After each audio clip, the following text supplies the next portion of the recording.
어리석음을 아버지 이 시간에 버리게 하여 주시옵소서. 고명한 자로서의 생명을 갖게 하여 주시옵소서. 영의 생명을 갖게 하여 주시옵소서.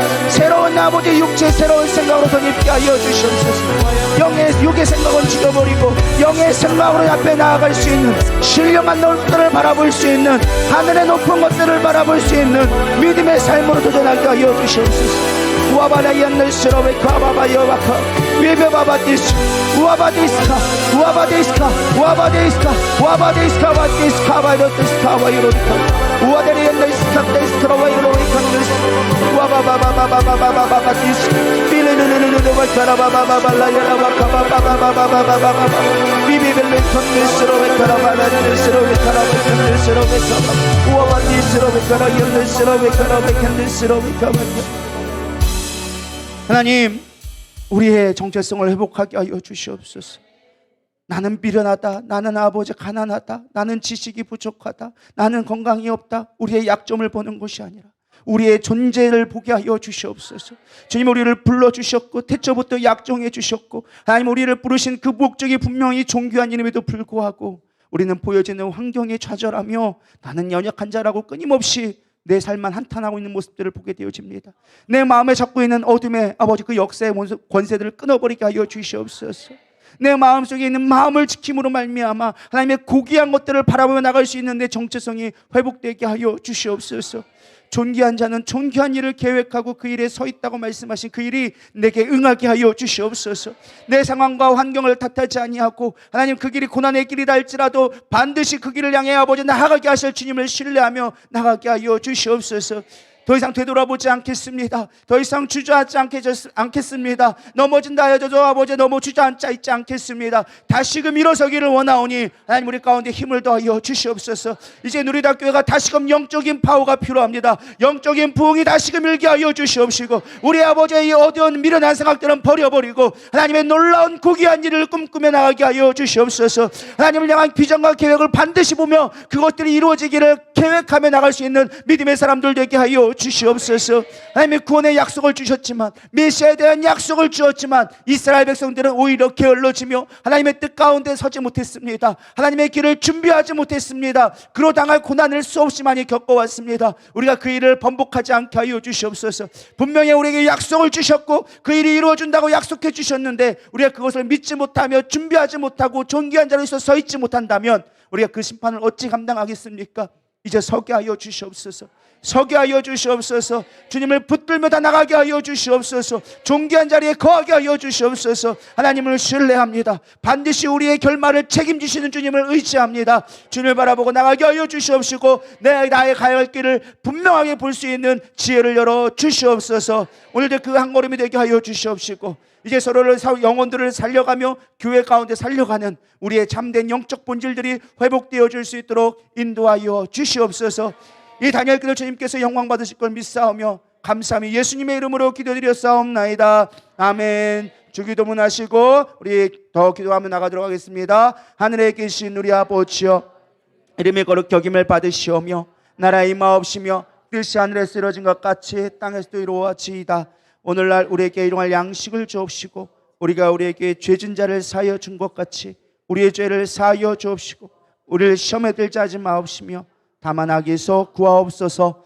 나라와 권세와 영광이 아버지께 영원히 있사옵나이다. 아멘. 가족 구원을 위해서, 영혼 전도를 위해서 꼭 기도해 주시고요. 돌아오는 주일이 이제 부활주일입니다. 이 지역에 복음을 증거할 때 악한 영이 역사하지 않도록 정말로 준비된 영혼들을 만나고 우리 누리다 교회가 이 열방 가운데 이 땅 가운데 선포되어지며 복음이 하나님의 구원의 영광이 부활이 기쁨이 될 수 있도록 우리 기도해 주시면 감사하겠습니다. 특별히 담임 목사님의 기도해 주시고 남은 기간 동안 우리 성도들이 승리하며 나갈 수 있도록 기도해 주시고 또 아픈 자를 위해서도 기도해 주시길 부탁드립니다. 우리 주여 세 번 부르고 기도하겠습니다.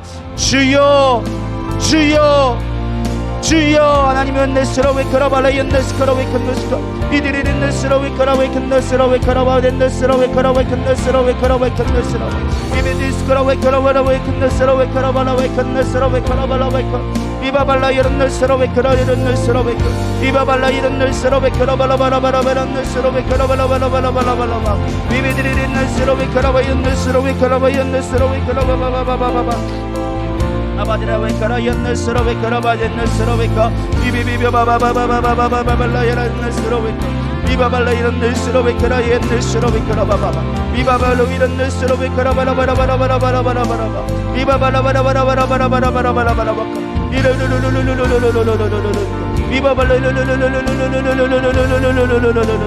비바발라와 카라바라바라바라바라바라 근내스러와 이르르리 근내스러웨 카라바라바라바라 근내스러웨 카라 연내스카 이리리 근내스러웨 카라 연내스러웨 카라바라바라 근내스카 이리리 근내스러웨 카라바